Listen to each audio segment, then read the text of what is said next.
First tonight, officials in Iran have said that a 26-year-old student, Irfan Soltani, has been given the death penalty and is due to be executed today. He was arrested on Thursday and sentenced to death on Sunday. He is one of thousands of people detained last week during demonstrations. There is no appeal. Human rights organizations are warning that his case could signal the start of mass executions targeting demonstrators. President Trump has said he will take very strong action if the Iranian government starts hanging protesters, but he didn't elaborate on what that action might be. He also said that the Iranian people should keep protesting and, in his words, save the names of the killers and the abusers. Iran has warned the US that the country is ready for war if Washington wants to test it. Meanwhile, the US-based human rights group RANA says the number of people killed in the protests stands at more than 2,500. The group says 12 are children. Correspondents say the figures, like all the news coming out of Iran, are extremely hard to verify following a severe internet shutdown. And by the way, to all Iranian patriots, keep protesting, take over your institutions if possible, and save the name of the killers and the abusers that are abusing you. You're being very badly abused. If the numbers are right now, I hear 5 different sets of numbers. I hear numbers, look, 1 death is too much. But I hear much lower numbers, and then I hear much higher numbers. But I say save their names because they'll pay a very big price.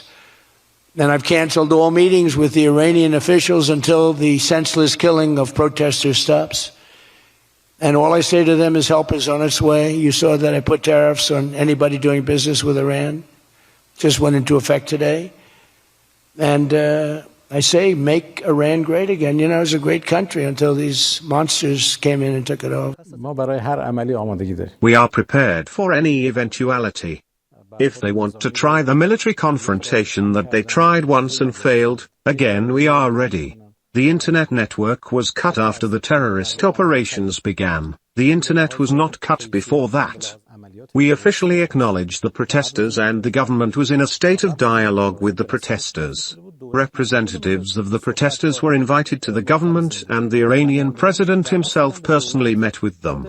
The internet was cut off only after we confronted terrorist operations and realized that orders were coming from outside the country. Well, in a moment, we hope to join a representative of the National Council of Resistance of Iran. We're just trying to connect to that line now. But while we wait, let me just bring you up to date. Okay, I'm told she joins us now, and let me take you now to that line from Rome, because Daulat Nowrouzi, UK representative of the National Council of Resistance of Iran, joins me now from Rome. Thank you very much indeed for joining us at a difficult time for you, and I'm sure for many Iranians. So President Trump warns the US will take very strong action against Tehran if it executes protesters. But is that enough to save the life of that 26-year-old demonstrator, Irfan Soltani, who is already sentenced to death and is due to be executed today? Is he even still alive? At the moment, as far as our information, he's in solitary confinement. But as you know, and you had stated, there has been thousands of protesters murdered and massacred during the 16 days of uprising now.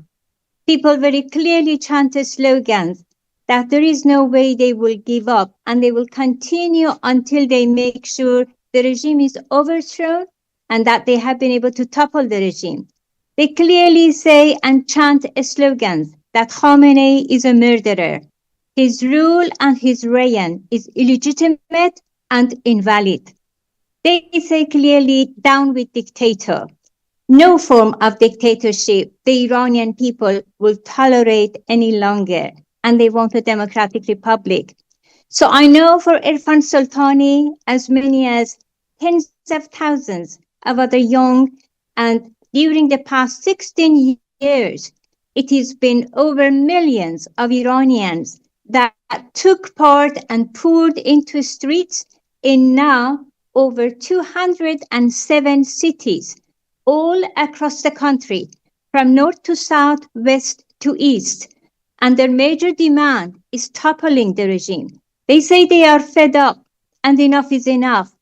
It is a bankrupt at the moment economy because of mismanagement, because of systematic corruption of the regime, and especially because of the IRGC, the main pillar of brutality, repression, and aggression, terrorism, and warmongering, especially the proxy wars in the Middle East that have consumed all different resources and the natural wealth of Iranian nation in order for the mullah regime to preserve its very brutal and dictatorial regime. And I mean, the world is, of course, appalled by what is happening on the streets of Iran and the use of repression and violence to suppress the Iranian people. But is that message getting through to the regime in Tehran? But what they say is, as you mentioned, there has been, according to our figure, thousands of people have now been massacred during the 16 days. At least we know for sure over 3,000. But the figures throughout the country has even gone up to, there have been talks and reports of even having over 20,000 people massacred by the IRGC and Basiji forces. We know at least thousands have been arbitrarily arrested under torture, and we know many more have been injured and wounded throughout the country. We try and we demand the world community to help the Iranian people to achieve their major goal, and they can do so with decisiveness. We are so grateful and welcome the efforts of President Trump and all other leaders of the world for their decisiveness to impose maximum pressure and sanction on that regime, and particularly to blacklist the IRGC, the main repressive and aggressive, brutal military force responsible for all the killings of the protesters. Right. Well, I'm going to come to the your assessment of the international response to what's happening in Iran. But one of the other narratives being pushed by Iranian state media is that the protests are essentially over and that the security forces have succeeded in stopping them. Is that a fact, or are there still Iranians bravely marching out against this brutal crackdown? Yes, this is absolutely fake. It is a big, huge lie. What is happening in Iran, it is a volcano that is exploded, and it will continue the rise of the people. When it started, it was the major uprising and protest by the traditional Iranian merchant center in Tehran, which is called Bazar, which was a very large protest and uprising in Tehran. But in a matter of few days, with the efforts of the rebellious youth and resistance units and the social network of the Mujahideen movement and organization, it is spread and expanded now to 207 cities. There are amongst them major, you could see population that you can't see even either the beginning or the end of the population on the street. The protesters have filled all the squares. But also there are other areas where you could see the clashes between the rebellious youth, the IRGC, and Basij. It is obvious that there are areas that even people have been able to gain the control of the city or the suburb districts for hours or even a day or two. There has been brutality imposed by the regime, but yet it is not to the extent that prevent the public to continue the uprising. People clearly say that we have nothing more to lose. Whatever we've had, this regime has consumed in order to continue both repression inside, war and terrorism outside, to stay in power. Enough is enough. No more we will allow this regime on the whole of what the country has to be able to rule the terror and repression.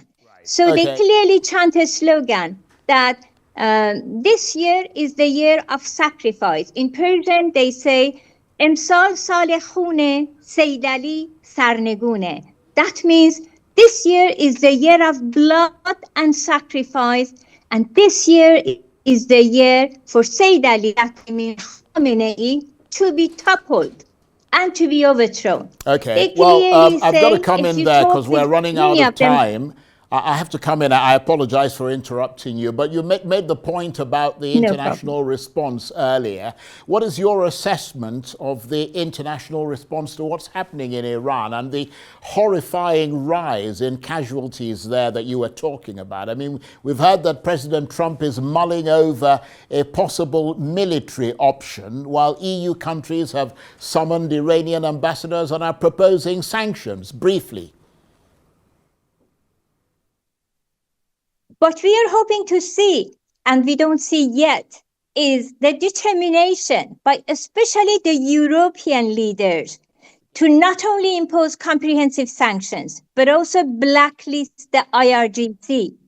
The Iranian people, and especially our youth, are determined enough to overthrow the regime. What they need is for the world community to understand, to back them up. And backing them up means to cut off all types of assistance they provide to the Iranian regime and the mullahs dictators.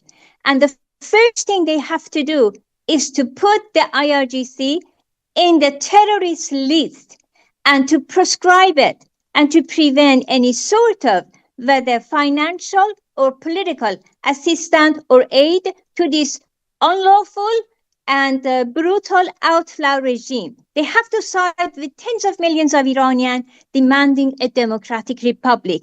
The reign of dictatorship must be over. Right. And you are, of course, in Rome. As you make your calculations, how much are you aware of the danger of protesters and those like you wanting the end of the regime in power to be seen as creatures of the West, with any change imposed from abroad rather than coming from the people? Obviously, as you said, I don't think for any patriotic person, whether in Iran or anywhere else in the whole world, they want to see that the change comes from within, from their own people.